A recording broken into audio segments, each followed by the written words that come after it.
Hello. Hello sir. कैसा रहा paper आपका? सर पेपर रीजनिंग और इंग्लिश अच्छा गया था, ओके। लेकिन मैथ्स के टाइम में थोड़ा टेक्निकल इशू हो गया था। क्या इशू हुआ था? सर अचानक स्क्रीन ब्लैकआउट हो गया था। जैसे ही मेरा मैथ्स का सेक्शन चालू हुआ, अचानक स्क्रीन ब्लैकआउट हो गया था। तब 2-3 मिनट में फिर से इन्विजिलेटर्स आके उसको ठीक कर दिए थे। ठीक होने के 1-1.5 मिनट बाद अचानक फिर से ये आ गया। उसके बाद फिर से 3-4 मिनट का टाइम लगा, वो स्क्रीन में ठीक नहीं हुआ। फिर मेरे को दूसरा उस कंप्यूटर में शिफ्ट किया गया। तो जब ऐसे इस सिचुएशन में थोड़ा सा पैनिक हो गया था, इसलिए मैथ्स के अटेम्प्ट कम हो गए थे। ठीक है, तो उससे पहले आपने रीजनिंग और इंग्लिश में कितने अटेम्प्ट्स किए थे? सर रीजनिंग में मेरे 34 थे, ओके। और इंग्लिश में वो 30 आउट ऑफ 30 थे।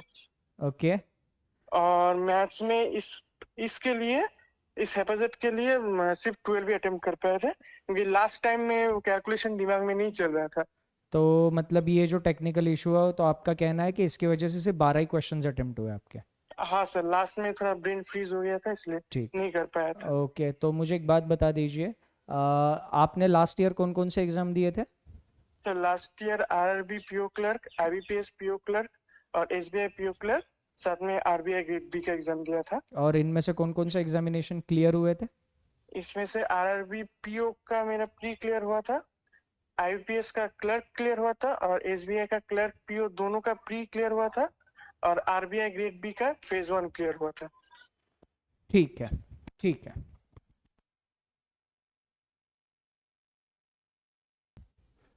अभी जो आपने सुना, ऐसा एक ही स्टूडेंट नहीं है। लास्ट टाइम भी जब आरआरबी के एग्जामिनेशन एनालिसिस के लिए मैं एग्जामिनेशन सेंटर पे था, वहां पर एग्जामिनेशन सेंटर के बाहर आते ही बहुत सारे स्टूडेंट्स यही चीज कंप्लेंट कर रहे थे कि मॉनिटर का, किसी का मॉनिटर की स्क्रीन फ्लिकर हो रही है, किसी का माउस नहीं चल रहा है, किसी को माउस में स्क्रोलिंग करते वक्त दिक्कत आ रही है। और जब ये इश्यूज वहां पे एग्जामिनेशन सेंटर पे जो इन्विजिलेटर्स है उन इन्विजिलेटर्स के साथ शेयर किए जाते हैं, तो वो इसको इतना सीरियसली नहीं लेते। अब आज थोड़ी देर पहले सुमित सर से मेरी बात हो रही थी, तो सुमित सर भी मुझे यही चीज आज शेयर किया है कि वहां पे इंदौर के सेंटर पे, वहां पर जो कुछ स्टूडेंट्स थे, वो स्टूडेंट्स बाहर आने के बाद उन्होंने सेम चीजें सुमित सर के साथ डिस्कस करी है कि माउस में कुछ इशू है, स्क्रोलिंग में कुछ इशू आ रहा था। वो माउस जब मूव करता है तो वो स्क्रीन पे जो कर्सर की मूवमेंट है, उसकी मूवमेंट और जो हम माउस एक्चुअली फिजिकली मूव कर रहे हैं, उसकी मूवमेंट सिंक नहीं थी।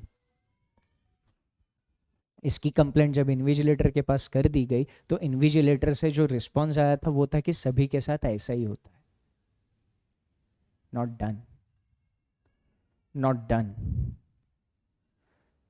सर, अभी जिस स्टूडेंट के साथ मैंने बात करी है ना, ये एक सीरियस कैंडिडेट था। इसने लास्ट ईयर आरआरबी पीओ का प्रीलिम्स क्लियर किया था, आईबीपीएस क्लर्क का प्रीलिम्स क्लियर किया था, एसबीआई पीओ और एसबीआई क्लर्क के प्रीलिम्स लास्ट ईयर इसके क्लियर हुए थे। अगर ये लास्ट ईयर प्रीलिम्स क्लियर कर चुका था, तो फिर इस बार इसके प्रीलिम्स और आगे के मेंस एग्जामिनेशंस क्लियर होने के चांसेस बहुत अच्छे खासे थे। तो फिर इस कैंडिडेट के साथ मैथ्स में 35 में से सिर्फ 12 क्वेश्चंस अटेम्प्ट होना, वो भी एक टेक्निकल इशू की वजह से, ये इसका पूरा एक साल लेके जाएगा सर। फॉर्म फीस जो स्टूडेंट से ले रहे हैं वो इसी चीज के लिए तो ले रहा है ना सर, कि एक अच्छा इंफ्रास्ट्रक्चर स्टूडेंट्स को वहां पर हम प्रोवाइड कर सके। अगर जो स्टूडेंट, अरे सर हमारे पास ऐसे ऐसे कॉल आते हैं, मतलब वो कॉल सुन के हम खुद हैरान हो जाते हैं। कई बार तो स्टूडेंट मुझे ये पूछते हैं, सर ये बहुत सारे एग्जामिनेशंस हो रहे हैं, इन सारे एग्जामिनेशंस के फॉर्म में नहीं फिल कर सकता, इतने पैसे हैं नहीं मेरे पास, आप प्लीज ये बता दीजिए प्रियोरिटी बेसिस पे मैं कौन कौन से एग्जामिनेशन दूं। तो ऐसे स्टूडेंट्स का जब हमें कॉल आता है और फिर ऊपर से ये चीजें पता चलती है कि इतने सारे फॉर्म फीस वगैरह भरने के बाद वहां पे एग्जामिनेशन सेंटर पे जाने के बाद कुछ टेक्निकल इश्यूज होते हैं, और उन टेक्निकल इश्यूज के कारण जो 6 7 8 महीने, 1 साल, 1.5 साल, 2 साल की मेहनत है, वो एक टेक्निकल इशू की वजह से खराब हो जाती है. Not done. तो आप एग्जामिनेशन कंडक्ट करने वाली बॉडी, आपसे हाथ जोड़ के विनती है, आप जो इंफ्रास्ट्रक्चर प्रोवाइड करा रहे हो उस इंफ्रास्ट्रक्चर को थोड़ा सा सुधार लीजिए. अगर वहां पे कोई हमारा छोटा भाई छोटी बहन किसी सिस्टम को लेकर किसी इन्विजिलेटर के पास कंप्लेंट करती है तो एग्जामिनेशन शुरू होने से पहले प्रायोरिटी बेसिस पे उसका टेक्निकल इशू सॉर्ट आउट करा दे. हाथ जोड़ के विनती है, क्योंकि वो वहां पर एग्जामिनेशन में पहले से ही बहुत सारा प्रेशर लेके आता है. उसके ऊपर बहुत सारी उम्मीदों का प्रेशर होता है. घर पे वो जो उसके लिए मेहनत करने वाले 4 हाथ होते हैं, उन 4 हाथों को उसको आराम देना होता है.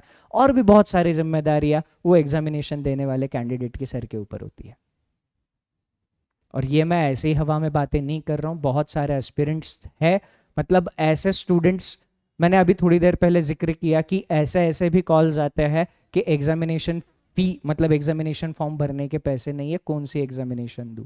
अगर ऐसी हालात में स्टूडेंट्स के अगर एक एग्जामिनेशन देने के लिए सही इंफ्रास्ट्रक्चर भी नहीं मिल रहा है तो फिर ये चीज़ सही नहीं है.